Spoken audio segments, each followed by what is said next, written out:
જય ભીમ સાથીઓ, હું અશોકભાઈ રાઠોડ અને આજે મારી સાથે છે મંજીભાઈ રાઠોડજી, ભચાઉ નગરપાલિકાના ઉમેદવાર છે. આમ તો આપ બધા લોકો ભચાઉનો નજારો જોઈ રહ્યા છો, જેમ લોકતંત્રનું ખુલ્લેઆમ ચીરણ ભારતીય જનતા પાર્ટી દ્વારા કરવામાં આવ્યું છે.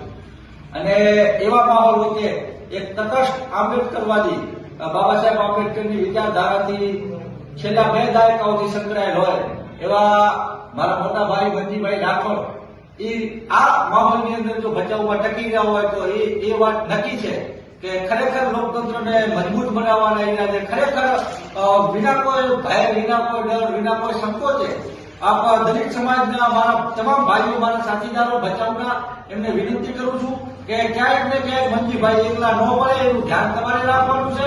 મત તો તમે બધા લોકો આપશો, એ પણ હું અહીંયાથી અપીલ કરું છું કે જે ભચાઉની અંદરમાં વિપક્ષને ખતમ કરવાની કોશિશ ચાલી રહી છે, ત્યારે લોકતંત્રની અંદરમાં બંધારણમાં સીધો ઘાત આ કહી શકાય કે ચૂંટણી ન થવા દેવી.